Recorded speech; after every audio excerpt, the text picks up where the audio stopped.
Our theme this evening is the military lease extension process. I'm really grateful to have Representative Stacelyn Eli co-hosting.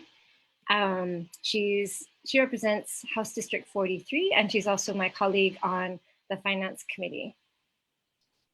Aloha, everyone. Mahalo, Representative Amy Peruso, for putting this together. And, also mahalo to our speakers this evening. It's so important to our community members that they understand the process so, we can get ahead of it. So mahalo, thank all of you. And for everyone who's joining in. Awesome, thank you. And also I wanted to thank the community members who are joining us. I know your time is valuable. We're gonna try to honor time constraints this evening. So we have a pretty rigorous agenda. So this evening, we're gonna hear first from Colonel Daniel Misigoy, Commander, U.S. Army Garrison, Hawaii, who will provide an overview. So setting the stage for our discussion of this military lease extension process on Oahu. As many of you know, the U.S. military currently leases 9 parcels from the state under 65-year lease terms that are set to expire in 2029. So we've initiated this conversation in part because one of these parcels, 4,200 acres in Poamoho, falls within our district. After that overview, Leināʻala Ley, Senior Associate Director, Attorney at Earthjustice with extensive NEPA experience, will provide an explanation of the NEPA process with examples from Mākua to illustrate some of the major concerns that can be addressed in that process. And our final speaker, Attorney David Kimo Frankel, has worked extensively on environmental justice issues in Hawaii, representing Uncle Ching and Aunty Maxine Kahaulelio in their case against the state for breach of trust duties at Pohakuloa. And he'll be providing a quick overview of the HEPA process. So again, thank all of you for coming into this important conversation. I want to say that anyone who knows me knows that I like to have difficult conversations early and often. And I do want to note that this forum is an example of the Army going beyond their legal requirements. So I'm grateful that Colonel Misigoy and his staff were willing to work with us to foster good communication with the community around these leases. So because the paperwork has not been officially filed, this forum, along with the site visit to Poamoho, was not strictly required by the letter of law. So we appreciate that generosity of spirit. And Colonel Misigoy, if you are ready, I think we can get started.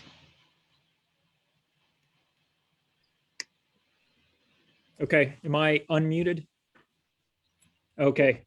Hey, aloha, everyone. Good evening. So I'm Colonel Dan Misigoy. So just a little bit about me. I'm the commander of U.S. Army Garrison, Hawaii. So I've been the commander since end of July of last year. I am very lucky that this is my second time around here on Oahu. So I was here from 2015 to 2017. I've got a 5-year-old daughter that was born in Wahiawā, and she wears a ball cap when she will wear it that says straight out of Wahiawā or made in Wahiawā. So happy to be back here. So I appreciate Representative Peruso reaching out to me. Actually, I think about mid-April, asking for information on the leased lands. We did a visit to Poamoho, and then I appreciate this follow-up, reaching out to us to engage.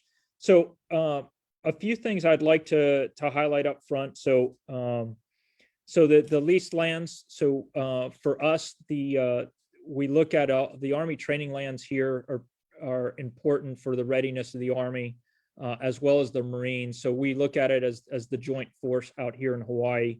And what we'll talk about is the process that we're going to undertake for looking at what happens at the end of the lease from the Army's perspective and what we want to pursue. So most importantly that I want to highlight to everybody is we not only want to be transparent, but we also want to follow the law and follow the legal process. And I apologize as sometimes those may be in contrast to each other. So we are trying our best to, hey, provide information, but at the same time ensure that we follow the law, and we are providing the same opportunities across the public, and as well as to elected officials as we go through this. So just quick background. So in 1964, the U.S. government, on behalf of the Army, began leasing 3 parcels of land for purposes of training here at the state of Hawaii for nominal cost. That cost was $1. So the land is 6,000 acres in Oahu, and then additional land on in Pohakuloa on Hawaiian Island. So I'm gonna bring up some slides to go over. Bear with me.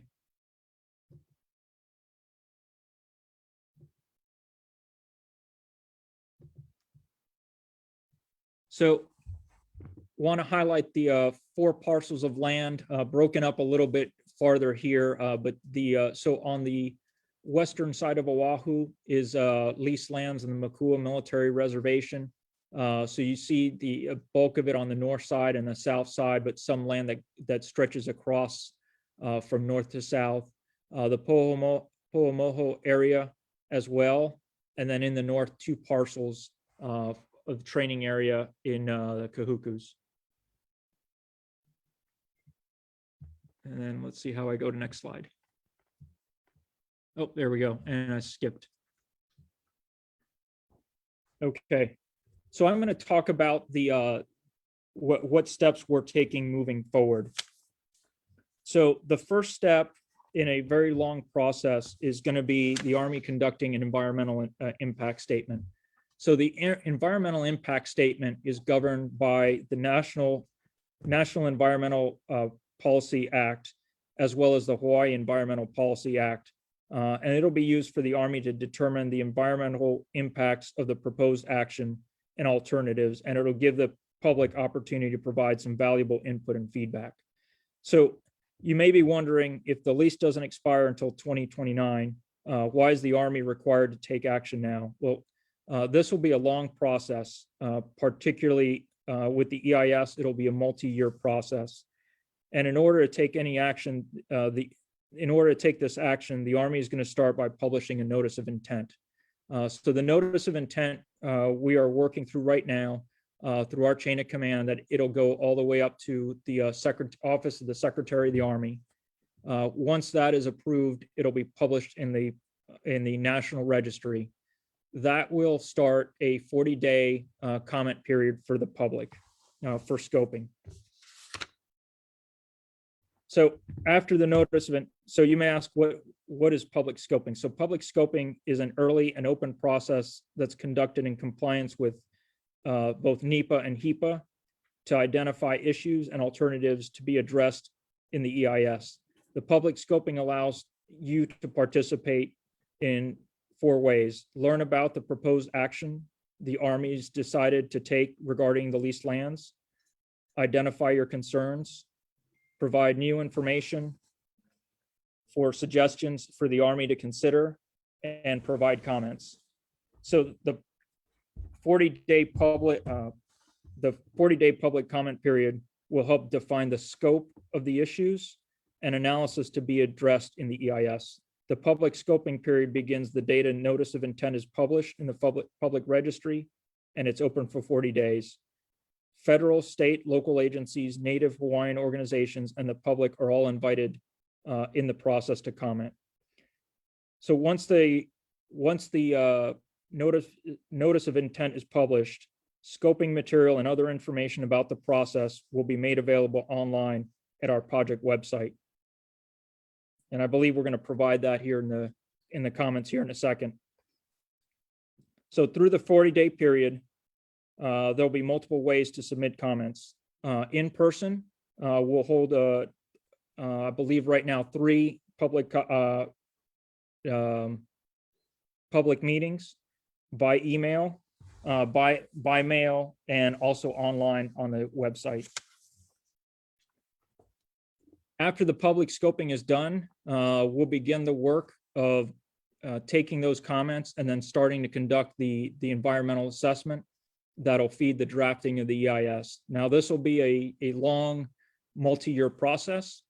Once that draft is complete, that draft will be again published for public review for 45-day comment period. And we'll do essentially the same thing. We'll provide a forum to comment online. We'll provide a forum for commenting on person and by email. And then at the end of that period, we'll take those into account. And then the final EIS will be published. And then there's a 30-day mandatory waiting period that the public will be allowed to comment as well as on that. So as you can see, it's a long multi-year process to go through. And I want to reiterate the two things that the Army is looking at doing. One is we are looking to follow the process as laid out by the law, both federal and state, and we're looking to be as transparent as possible. So the last piece that I would like to highlight for everybody is the timeline. Some of you may already be aware the Pohakuloa training area EIS has already begun. So that notice of intent was published on September 4th, and we had a 40-day comment period. And then we expect the draft to be published in the spring of next year. And then you can see the estimated timeline for Oahu. And with that, that completes my comments. Excellent. Thank you. And that was well within 10 minutes. So great job. I wanted to see if there are any, I didn't see any questions that have emerged yet in the chat. So, and I also wanted to point people to the chat. There is also a space, I think, that Tina is gonna post a Google Doc. If you have additional questions or concerns, you can share them there. If you have questions that are relevant to this particular process surrounding the lease extensions, then you can post that question in the chat. So, Leina, are you ready? Okay, let's go ahead with yours. Aloha, thank you representatives for having me here tonight. My name is Leināʻala Ley. I'm an associate attorney with the Office of Earthjustice. Our office, namely David Hinken, has litigated for many years representing Mālama Mākua for public access there and over live fire trainings, and I'll touch upon that in my presentation. David was unfortunately not able to make it tonight, so I am standing in, and I'm going to focus pretty narrowly on the opportunities for the community to be engaged in NEPA. Hopefully, David will be able to come back another time and talk a little bit more specifically about the Mākua case, but I'm going to focus on how you can be involved in the NEPA process. So I'm going to go ahead and try and share my screen.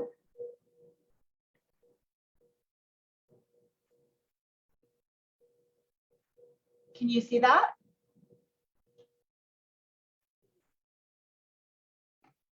Now we can. Okay, great. Excellent. So this is not necessarily an exact depiction. I got this information off the Office of Information Planning website, and it shows both leased as well as Army-owned land. And I think it's just helpful to remind us of, you know, how much land on Oahu is really under military control and how important it is for the community to be involved. So as a high-level overview, I just want to emphasize what NEPA can and cannot do.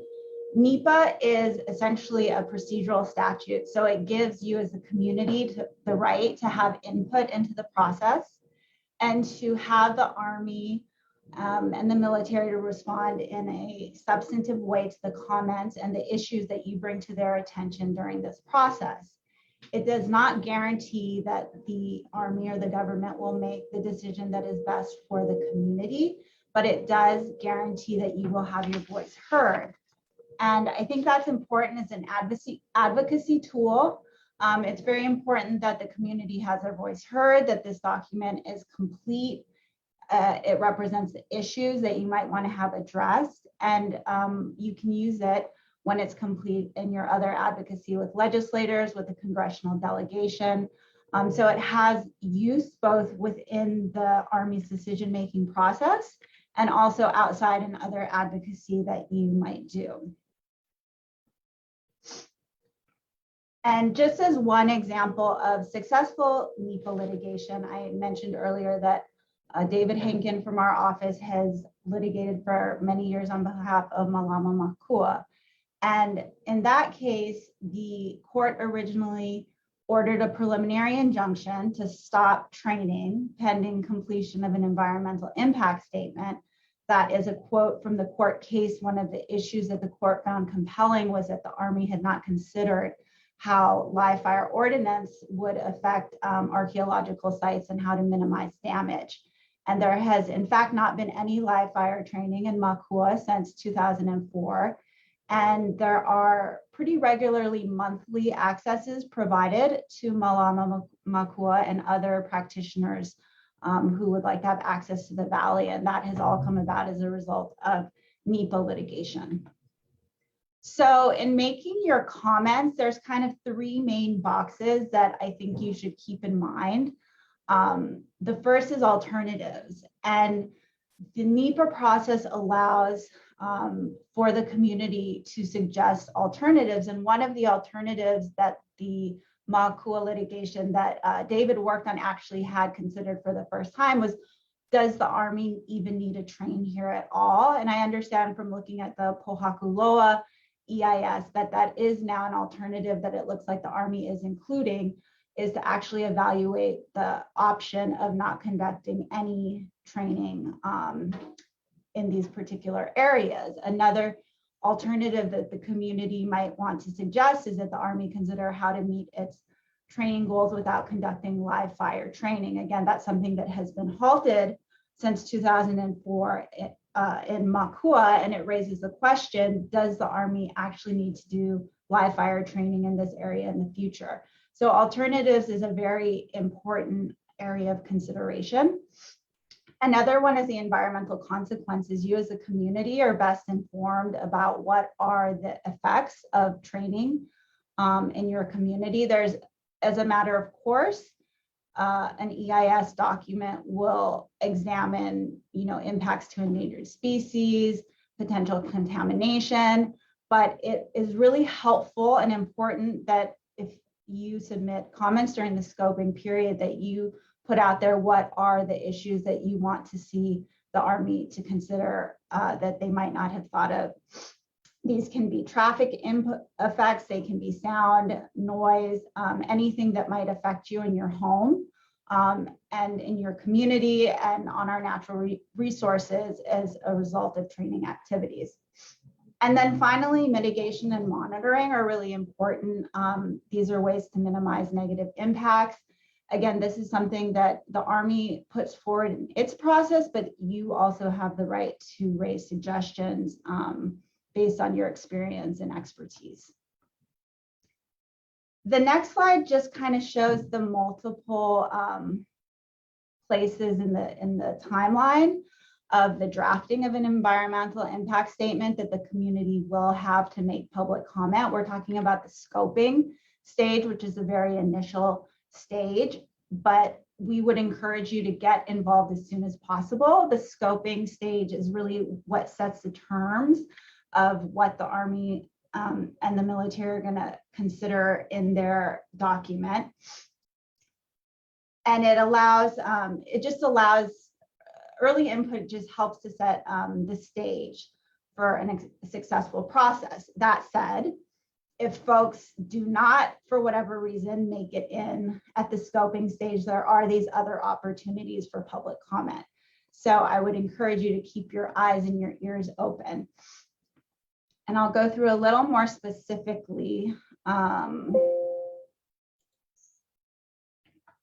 So these are the places where you can sign up and register online to make sure that you get notice as soon as the notice of intent is published. I'm sure your representatives will also be sharing this information. But if you would like to get it directly, you can sign up on the Office of Environmental Quality Control website. It's listed there. hosted by the Department of Health. That's why the URL appears that way, and you can Google it.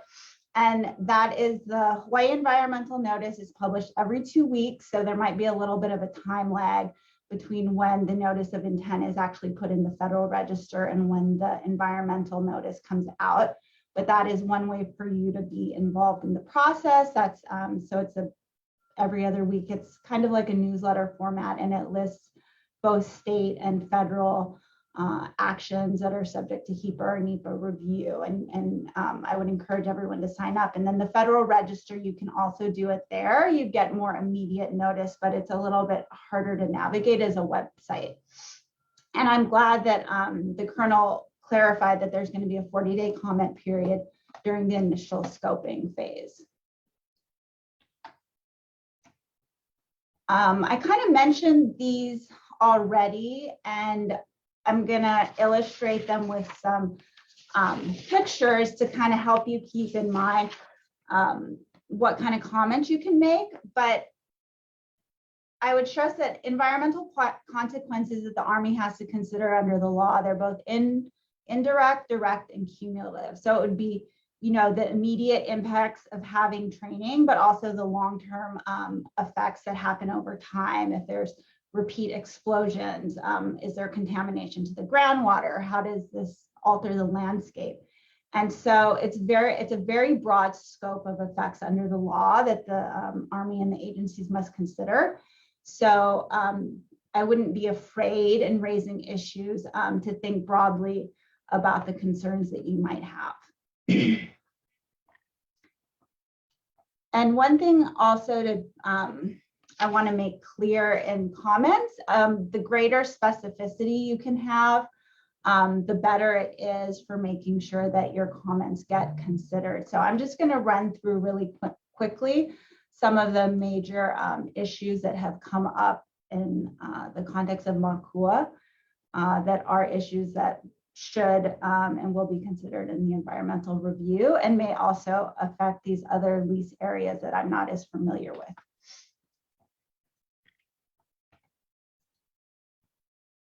So this map depicts the cultural sites that were located within Mākua Valley once there was an archaeological inventory survey done.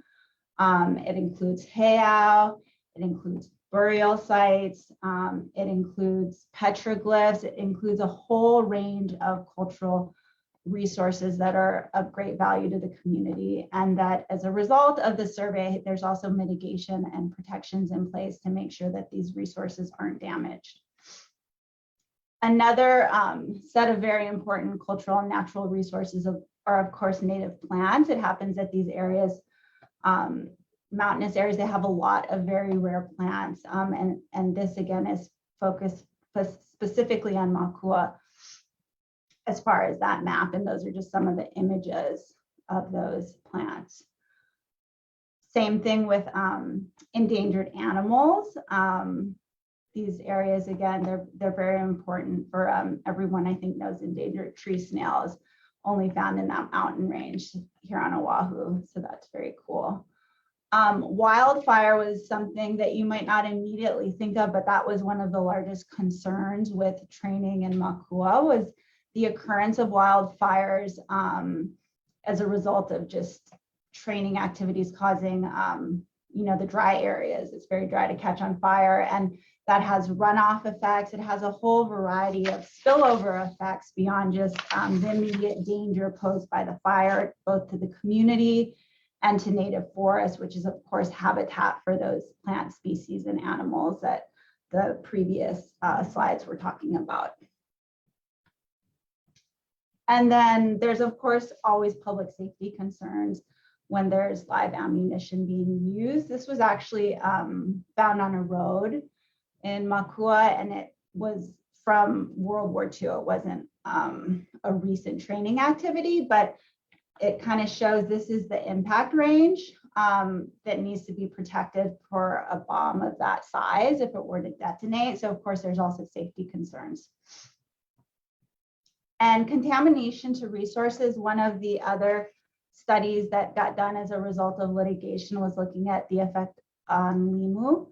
of training activities and just, again, the kind of contamination and runoff that intense use of the land can cause. So just to re-emphasize what I said earlier, you want to get your comments in as early as possible. So that would be this phase, the scoping phase. I would also encourage you to ask for in-person hearings, if not on the public scoping phase, on the environmental impact statement itself. There's, as we know, a lot of people don't have access to computers. They're not comfortable submitting written comments. And this is something the Army needs to be aware of and take into consideration in deciding whether or not to hold in-person hearings, which I think everyone knows for many, many people are the best format for presenting testimony. But one advantage of submitting your comments in writing that I would encourage you to take advantage of is if there are specific articles or books or different reference materials that you want the Army to take into consideration, to the extent that you can get copies uploaded on online. That would be really important to make sure that they're actually considered in full by the Army in making its decision. And then once the public scoping phase is over, I'm going to touch just very briefly on the next phase, which is when the Army actually publishes its draft environmental impact statement.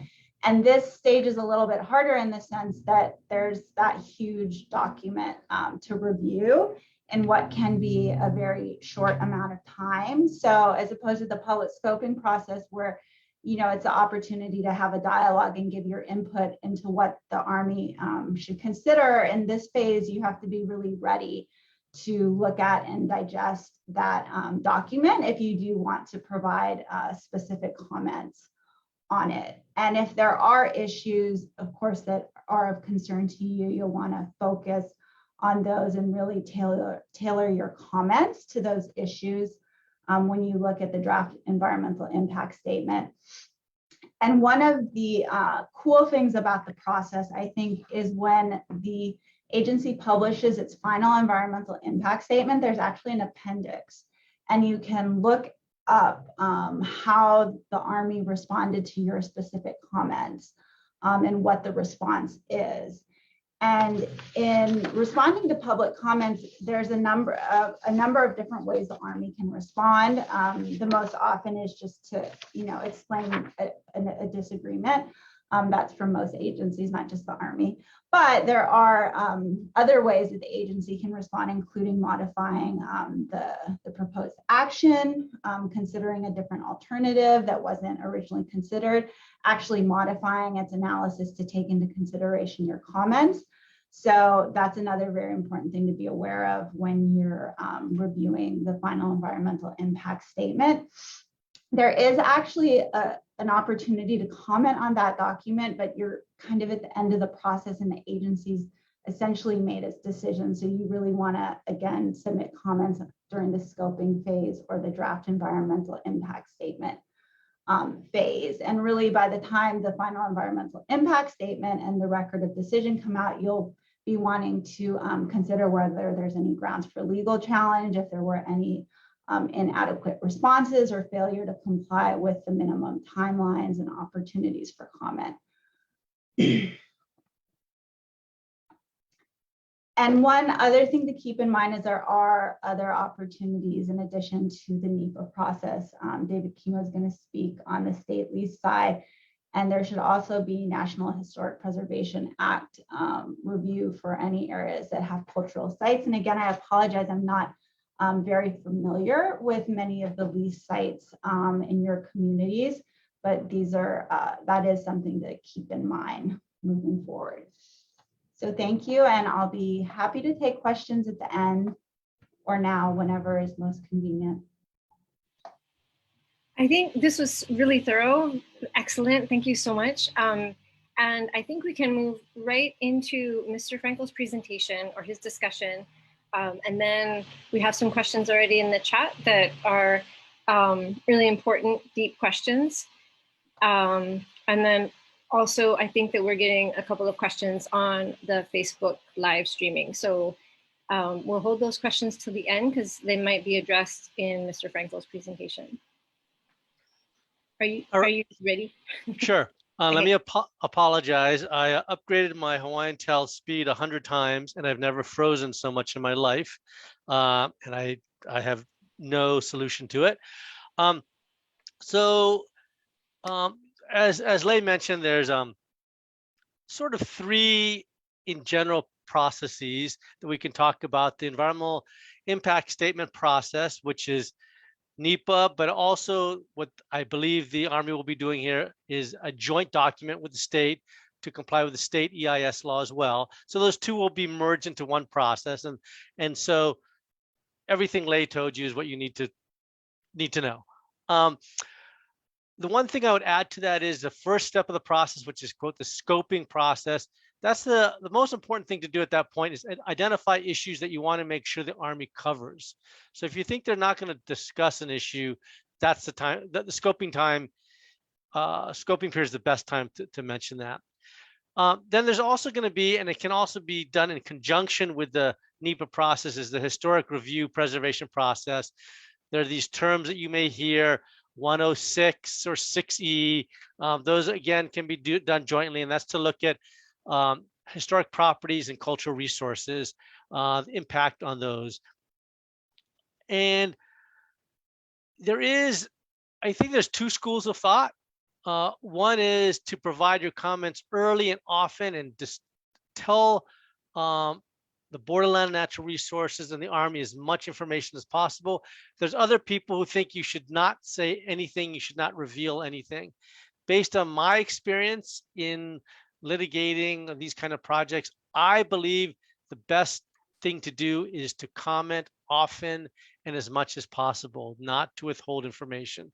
And that's because operating in a Western legal venue, I believe that's the best and most successful way to approach things. Others from a cultural perspective may feel they don't want to share that information, but I think that's going to make protecting resources more difficult. So then the third process, actually, once all that, the historic preservation process review is completed, and once the EIS process is completed, the Army will be seeking new leases from the borderland natural resources for the various sites we've talked about. You've seen pictures of, including in Pohakuloa on the Big Island.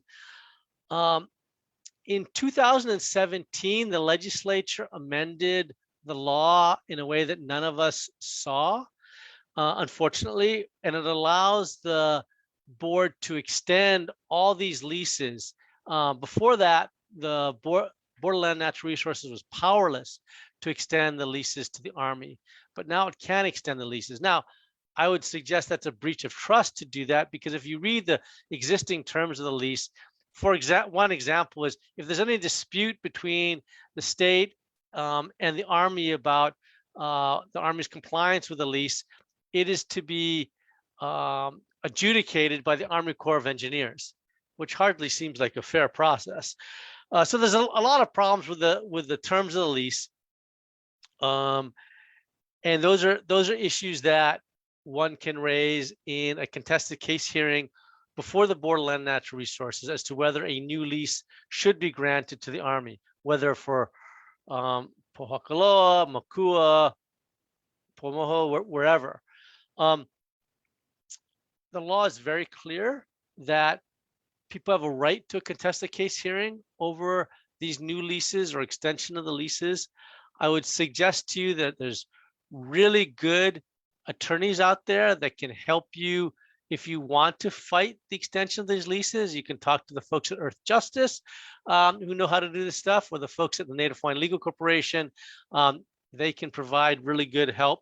I know that the attorneys at the Native Hawaiian Legal Corporation assisted both Maxine and Ku, who I see here on Zoom, with their comments on the Pohakuloa EISPN.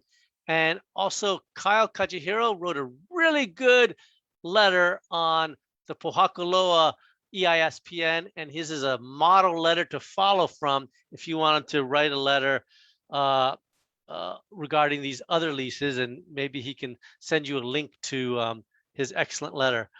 I will leave it at that so that people have time for questions and answers.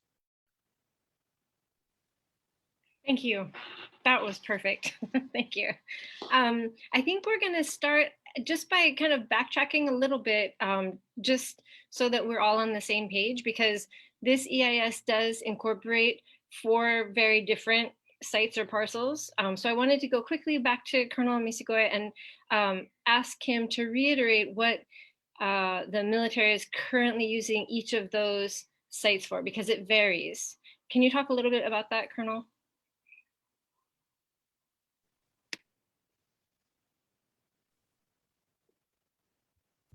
Yeah, just a quick height.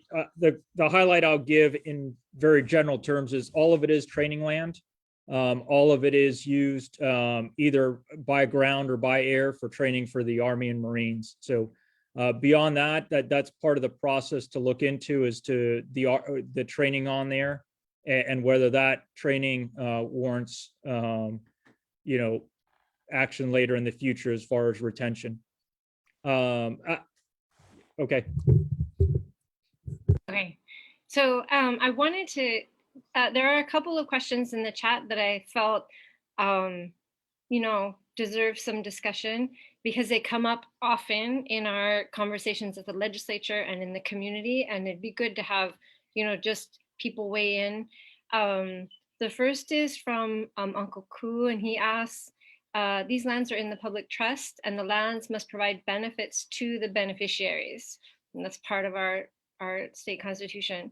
What are the specific benefits that will benefit the beneficiaries if a new lease is renegotiated or a new lease is negotiated? And whoever wants to jump in first can speak to that, but.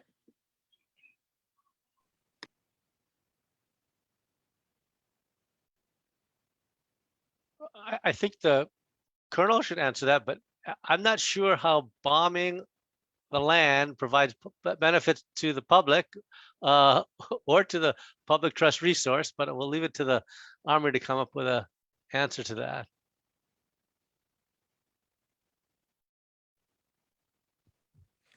So I will. So first, I will caveat everything with, hey, we're looking to follow the process, and as a legal process, that question I think is part of the process, and will not go into it. However, what I will highlight, for the Army, for the joint force here in Hawaii and the Pacific is, the Pacific and looking west is highly important to our national security. And, for our Army right now and for the nation, this is our most consequential theater as we look at near peer adversaries as China and Russia. So I would look at that these lands are being used for the readiness of the joint force. So the Army and Marines, I keep highlighting the Army and Marines, but also supported by Navy and Air Force.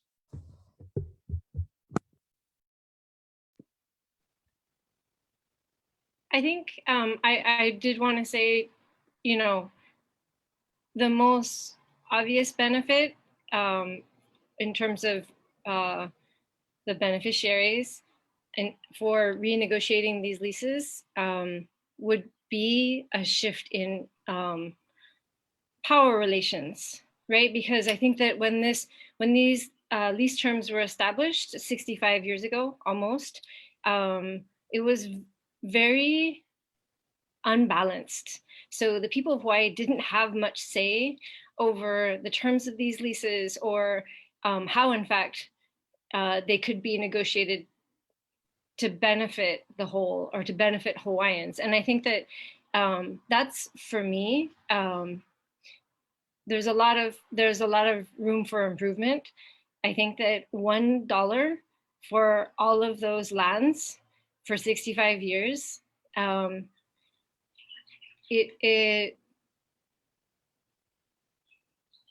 it's hard for people to grapple with. So I think that at least this process gives us a chance to go back to those terms. And I think it's a space for negotiation. So that's what I would say about, you know, anything different is a possible benefit. So that's part of why we're engaged in this conversation.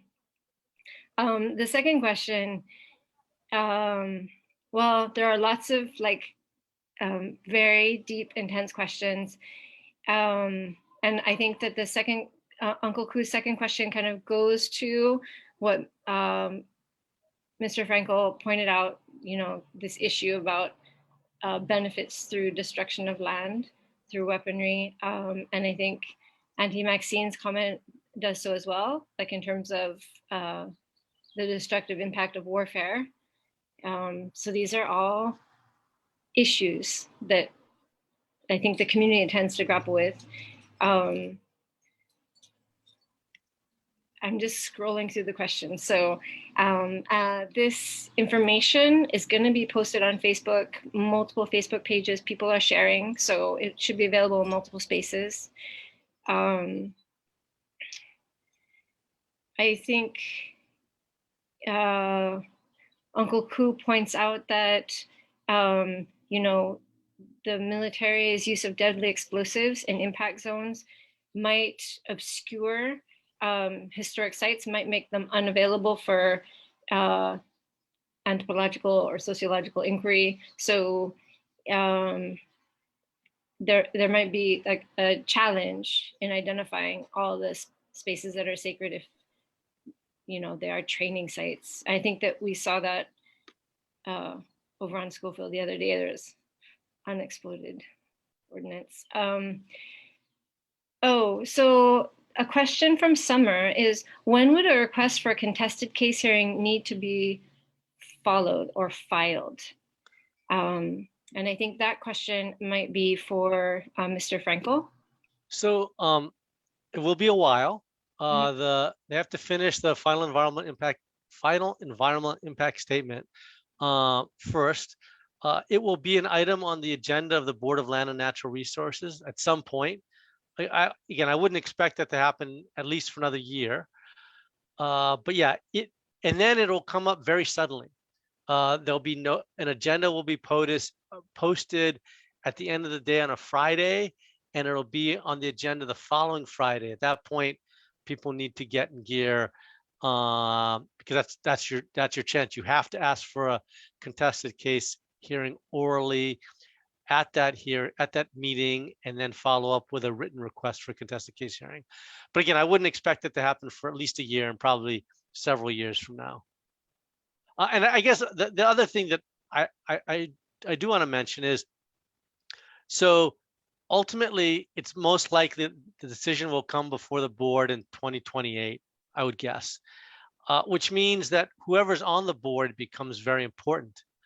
The governor and the next governor will have an opportunity to name every single member of the board. So it is critical that folks get involved in at the Senate level whenever someone is nominated to the Board of Land and Natural Resources, because those, now I can't remember now, I think it's 7 or so board members will decide the fate of tens of thousands of acres of land in the state. And so it's critical that the people that are on the board are sensitive to the concerns that people have. Yeah, that's a really important point, and it reminds us of the importance of politics. Kamuala Werner asks, if when the military leases for Mākua, Kahuku, and Wahiawā are not renewed, how will those lands be cleaned and restored? Please explain that process. So that might be a question for the Colonel, or it might be a question for folks who have seen what's happened on Kahaulelio, or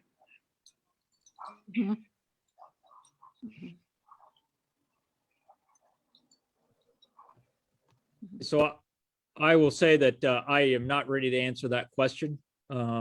Looking at that, we are at the beginning of the process, and as we go through the process, you know, the first step for us is determining what's going to come out of the EIS, what the recommendation is, and then moving forward. But whatever the outcome, we are planning to follow the law and be good stewards of the land. And I will add, as we talked earlier about beneficiaries, and I spoke about the military, the tactical military part of it and the importance to the strategy. But what I failed to highlight was the environmental work that we do here as well. So on Oahu, we have a $4 million cooperative agreement with the University of Hawaii, where we do both cultural archaeological work as well as biological work. And I appreciate the slides showing the pictures of the endangered species, endangered plants, because those are some of our great programs that were going on really across all that ridgeline around Mākua Valley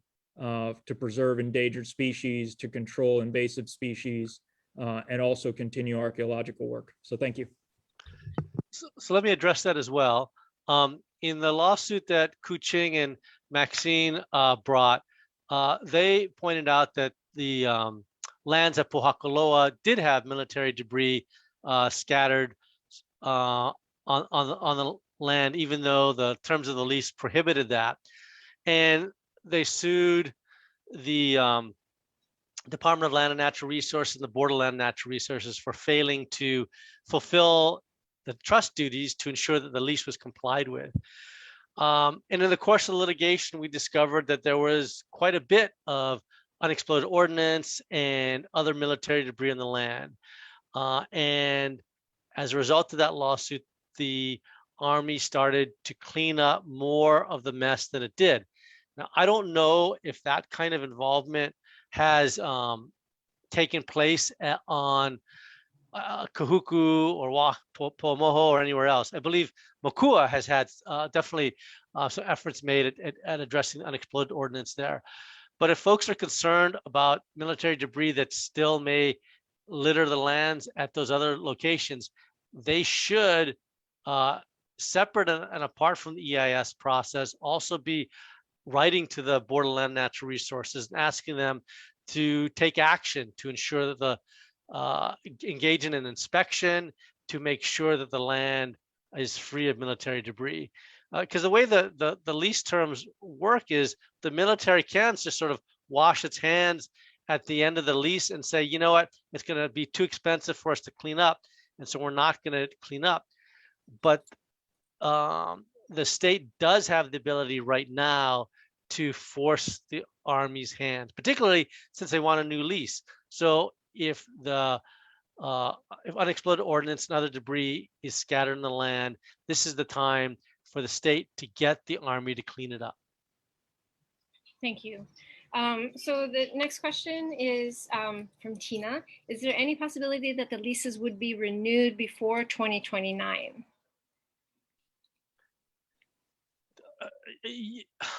Yes, there is. This new law that was passed appears to allow that to happen. There is a provision that suggests that it cannot take place a year before the lease expires. So that would be 2027, et cetera. But the whole process can begin beforehand. So although it's unlikely that a new lease will actually be signed before 2028, the whole process is beginning now with the whole EIS process. So that's the best answer I can give you. Okay, and that works. We have an anonymous question. The Army performs the EIS, correct? How can we trust that the Army will be unbiased in its EIS on land that they are leasing? You can't.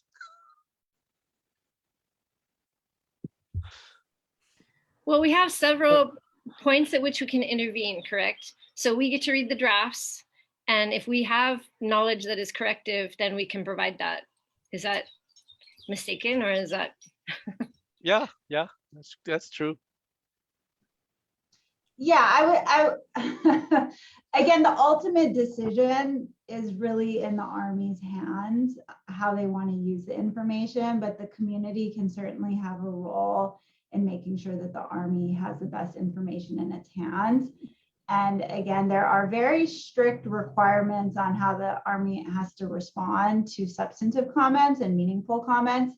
So even if the ultimate decision is one that you disagree with, which I think is very likely in this case, many people will likely disagree with what the Army does, but that doesn't mean that the information in the document isn't itself complete and accurate to the best that we can help make it that way. Again, it's within the discretion of the agency, but there's value in having the community provide information that has to be incorporated and looked at. Yeah, I just want to. Go ahead. I want to make a quick comment on on trust in the Army. So I know that I'm the face sitting here for the Army as the garrison commander, and I'm wearing a uniform, and I've been a soldier in the Army for 24 years. But what I want to highlight is, hey, I got a large team of professionals here, and they may wear a title of a DA civilian, but hey, they're archaeologists, they're biologists, they're environmentalists, they're environmental lawyers. One of my public affairs, she moved to another job where she was working directly with environmental. So I just want to share that the diversity of the professionals that we've got here, and to look at some of the professionals and say, hey, they're just going to look at it through the lens of I need a large rifle range is kind of, I don't think is accurate. And I just want to highlight that the team here, we've got environmentalists that they're going to do they're going to look at it through that lens and not through the lens of, that I'm probably looking at it as well. So I owe it to my team here to highlight that as we sit there, is how can we trust the Army is you're trusting fellow American citizens, some fellow Hawaiian residents as well in this process. Thank you.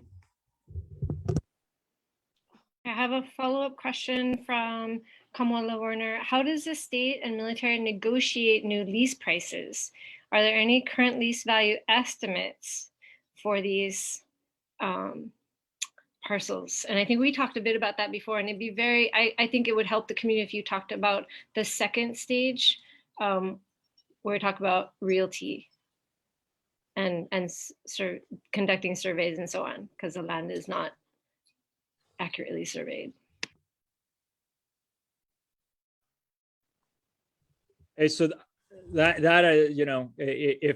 if I have some legal landmines within the EIS, that the part 2 is definitely further into that. I cannot speculate at this time. So all the right things that would be required by law as far as for real estate transaction would be followed. There'd be meet and bounds. There'd be assessment of the price, but I will tell you at first, it's not my technical expertise to comment, and I have not learned it. I've asked for a real estate 101 so I can start understanding that farther in the future, but I'm also, even if I knew, I'd be speculating. Thank you.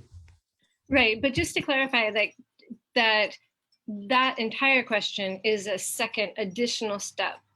It's a whole separate process, correct? Correct. So all of that starts after the record of decision. Okay. Will the Army provide opportunities for the community to access those lands during the EIS process?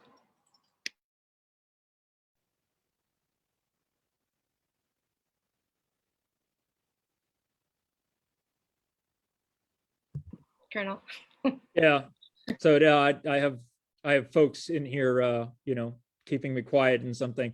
Hey, so right now we've got cultural access programs in different areas. So as highlighted here, Malama Mākua access. So, right now, and we'd have to go back and have a discussion of how we open that a little bit farther. So I'm looking forward to seeing them on Saturday in Mākua Valley. There's a process through Malama Mākua for signing up through their websites for visits. Representative, you talked about visiting out in West Range with Wahiawā Civic Club last month, but we can take a look at how do we provide that access in a orderly fashion and quite frankly, a very fair fashion that stands up to legal scrutiny, which that would probably be our biggest our biggest worry in there is, hey, the legal scrutiny of who did we provide access for and what was the means for providing fair and equal public access. And then if that access can happen, then it would also be paired with, you did talk about how you will be compelled to engage in community forums, right? So at least one forum in each community, is that correct? Yes, so part of our plan for the public scoping period is to do one town hall in each of the areas. So one Waianae coast for Mākua Valley, one up north for the Kahukus, and then one in Wahiawā for Poamoho. Okay. Until it's not finalized, but as COVID restrictions allow. Right. As with everything, COVID restrictions allow. Understood. So there are some comments in the chat. I think some concerns about what it would mean to clean the land or restore the land. I think it'd be useful for everyone to take a look at the chat. Not really questions.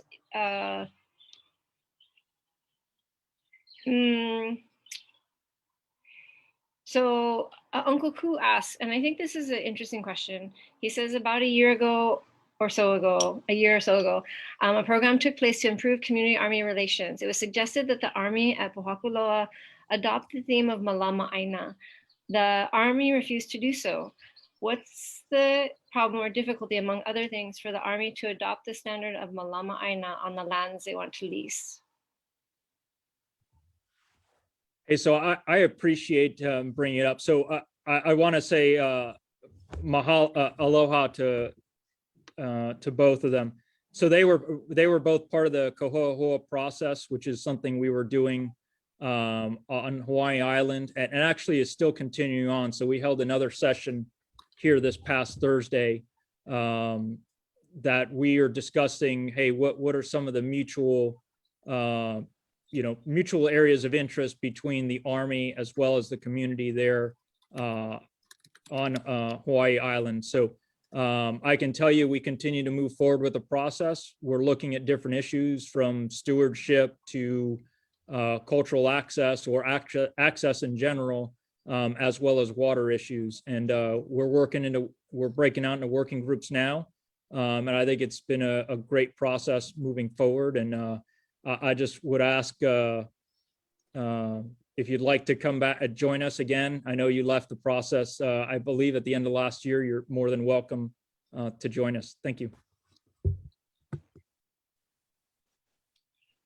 Okay, so it's 6:58, and so there's a one additional question. And I think I know the answer to this question, but I'm going to let the Colonel answer it. Will there also be a meeting in Waialua, Haleiwa, considering that Kahuulelio is also a training area? And I think the answer is no, because it's not one of the lands that are being considered in, it's not those are not lands leased by the state to the military that are in this EIS. Is that correct? That's correct. Okay, so I am so excited because it's 6:59. We are like almost exactly under time. Rep Eli, did you want to make any comments or observations or? I just want to thank all the speakers for sharing your mana'o and everyone that's joined us, and just encourage those who joined us to rerun the presentation, make note of the dates that were shared as well as the links, because it's so important for all of you to participate in the process, and please submit your comments. But other than that, mahalo Representative Peruso for hosting and allowing me to co-host with you. And just mahalo to everyone for participating. This is a really great discussion that I think needs to be continued. So mahalo. I agree. And thank you so much to everyone. And we are going to continue this conversation, maybe community by community, but we'll definitely be reaching out because we know that this is really important. And it's a conversation that has to continue. So Mahalo everyone for joining us. And if you have any questions, feel free to, text myself or Rep Eli, and we'll try to get you some answers. Okay. So it's 7 o'clock exactly. Good night. Night. Hello. Good night. Good night.